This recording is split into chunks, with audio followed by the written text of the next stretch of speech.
Bonjour et bienvenue sur le podcast e-commerce de Vaisonnet, le podcast qui démocratise l'e-commerce pour les commerçants, les TPE et les PME. Et si ce podcast vous plaît, n'hésitez pas à mettre 5 étoiles sur iTunes, le partager sur les réseaux sociaux, pourquoi pas mettre un petit commentaire, ça m'aidera beaucoup pour améliorer le podcast et le faire connaître. Mais tout de suite, je laisse place à l'enregistrement de mon invité. Bonjour, aujourd'hui j'accueille Elodie Moine de la société Itis Commerce, une agence web qui est basée à Lyon, qui fait du PrestaShop. Elodie est ingénieure d'affaires chez Itis Commerce. Et peut-être tu peux nous présenter ce que fait Itis Commerce et qu'est-ce que tu fais chez Itis? Oui, tout à fait. Tout d'abord, merci pour l'invitation. On est ravis de pouvoir échanger avec toi, Maxime. Donc, en fait, je travaille chez Itis Commerce depuis 4 ans et je suis ingénieure d'affaires. Je suis en charge du développement de la société en France et d'accompagner les TPE et les PME dans leur déploiement sur Internet. Itis Commerce, c'est une agence web lyonnaise qui existe depuis plus de 15 ans et qui est spécialisée dans la création de sites web e-commerce à destination des TPE et des PME, pardon. On est certifié PrestaShop Platinum, donc ça veut dire qu'on on a le plus haut niveau de compétences sur l'utilisation du logiciel PrestaShop. Et on propose un panel de services complets pour accompagner nos clients à travers le logiciel, donc de la création, de la migration de sites, de l'hébergement, mais également de la mise en place de support, de la maintenance et de la formation. On a développé à ce jour environ même plus de 1000 sites pour des clients qui viennent de différents secteurs d'activité et qui sont présents sur la France et puis également sur la Suisse. D'accord, donc pas forcément que des clients lyonnais, vous travaillez sur toute la France et même un peu la Suisse, c'est ça? Principalement même avec des clients en dehors de Lyon. On travaille vraiment avec des Parisiens, des gens du Sud, des Lyonnais et puis également la Suisse effectivement où on a développé une forte appétence pour le marché suisse. Alors si j'ai fait appel à toi pour ce podcast, c'est que j'aimerais discuter d'un sujet pour mieux comprendre qu'est-ce que c'est le travail d'une agence web et pourquoi ça serait utile de faire appel à une agence web pour créer un site e-commerce. Alors pour reprendre un peu une image, je dirais pour construire une maison, on a besoin d'un carreleur, d'un maçon, d'un plombier, des fois d'un architecte. Et j'imagine que c'est un peu pareil pour créer un site e-commerce. Il faut des compétences particulières et sans doute des métiers, des profils différents. Il existe tout ça dans une agence web. Et enfin, c'est quoi les différents boulots? Qu'est-ce qu'il y a chez Itis?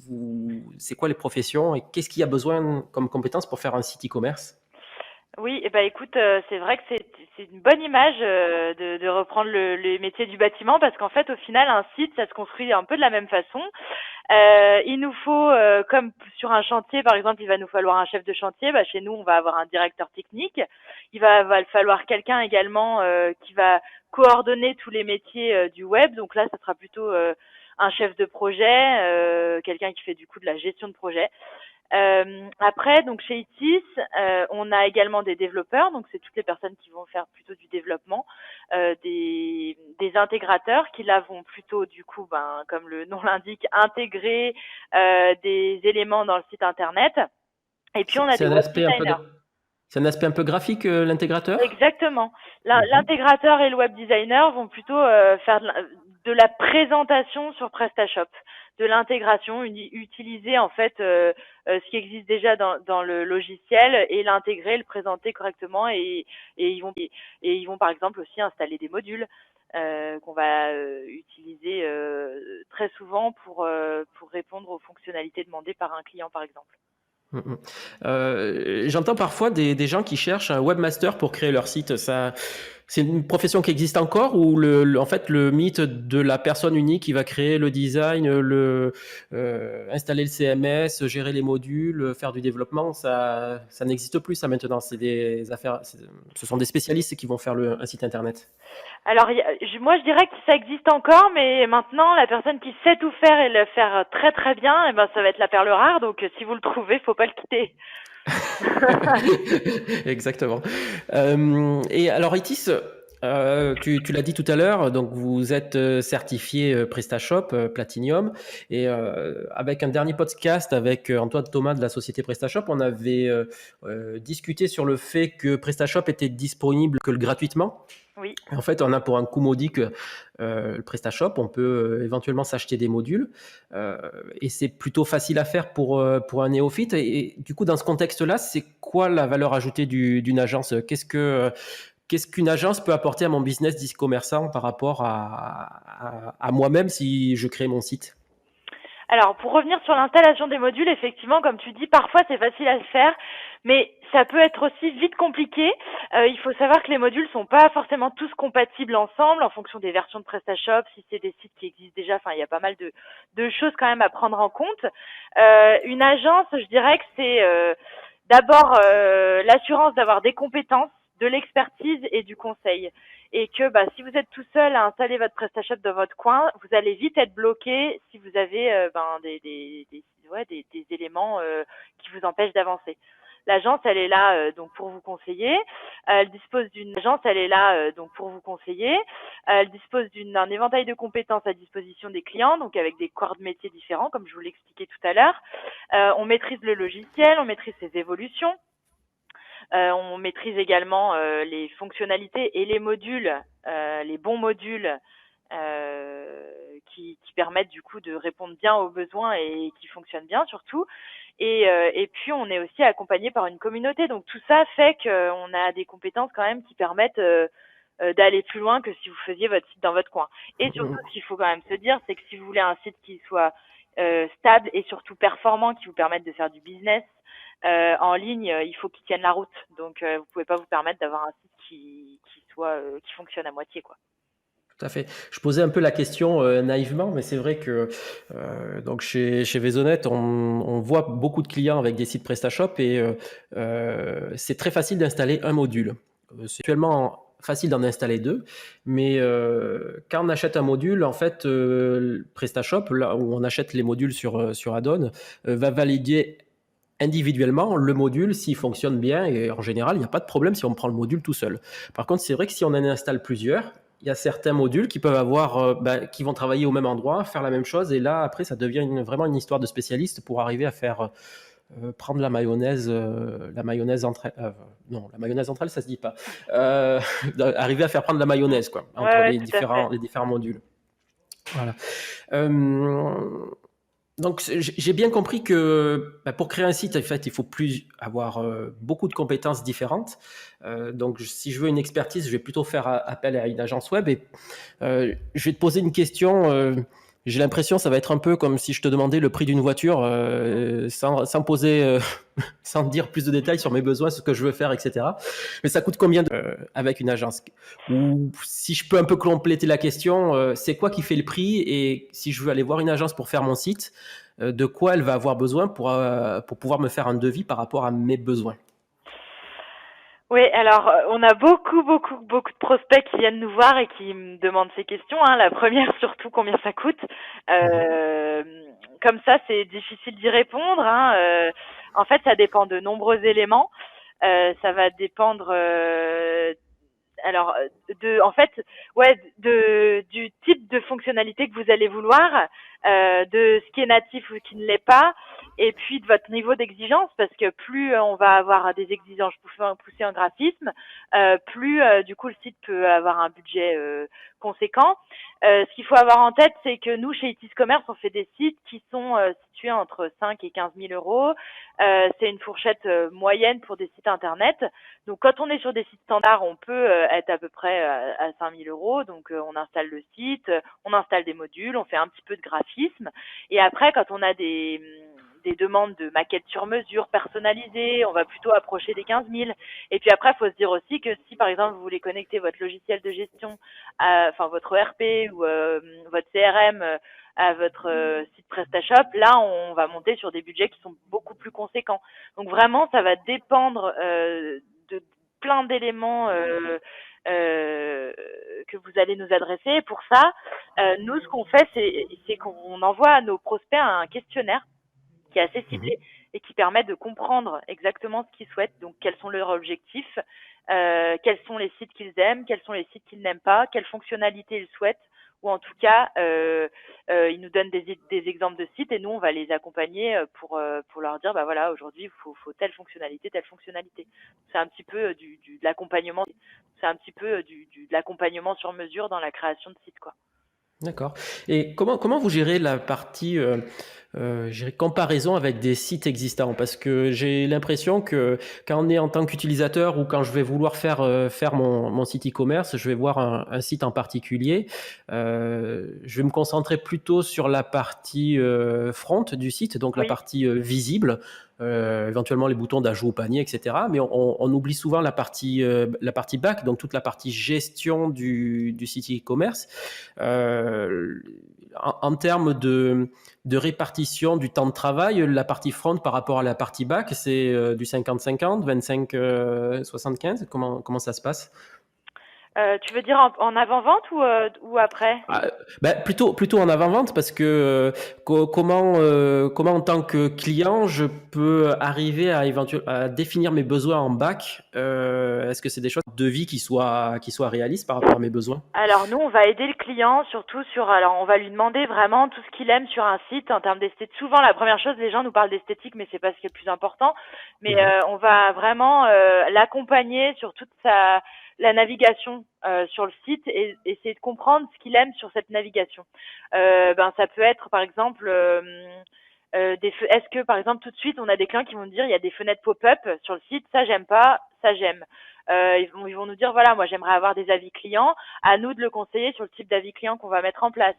Et au final, en fait, souvent, on regarde d'abord le front et puis ensuite on va demander au client, enfin au prospect plutôt, de nous donner des accès à son back office pour qu'on puisse analyser en fait son back office et voir comment le site, si on est sur un site qui a été créé, déjà un site de migration par exemple, on va essayer d'analyser le site en back office du coup pour voir ce qui a été fait, s'il y a eu du développement spécifique, etc. Et puis l'accompagner là-dessus. Quand on préparait cette interview, tu m'as parlé que ITIS faisait de plus en plus de TMA, donc on va dire de la maintenance sur des sites PrestaShop. Quand je crée mon site, combien de temps je le garde? Est-ce que j'ai besoin d'une TMA? Alors une TMA, ça va être un contrat enfin tu pourras peut-être un peu détailler, mais c'est un contrat de maintenance et de mise à jour du site internet. L'investissement que je fais aujourd'hui, c'est pour 1 an, 2 ans, 5 ans, 10 ans. Est-ce qu'on peut le prévoir d'un jour?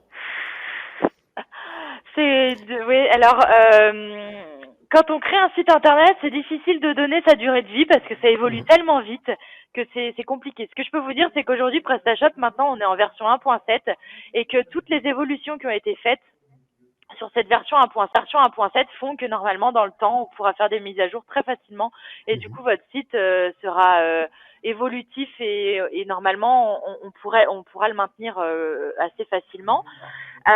Après, là, alors il y a plusieurs contrats que les agences proposent en général à des clients.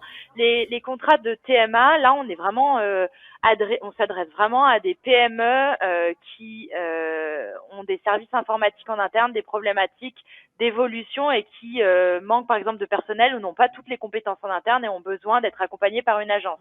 Donc en fait, là, on va leur dédier des jours de travail chez nous pour faire évoluer leur site ou bien pour répondre à des besoins de développement, etc. Donc ça, c'est des contrats quand même qui sont assez conséquents où il faut quand même prévoir au minimum une journée par semaine dédiée à ces entreprises. Et puis après, on propose également des contrats de support où là, en fait, on est là pour les aider dans des situations bloquantes. D'accord. Quand ils savent pas faire quelque chose, C'est ça, ils vous appellent et vous débloquez. exactement. D'accord. On est là pour les accompagner. Ils sont pas lâchés dans la nature, quoi. Mhm.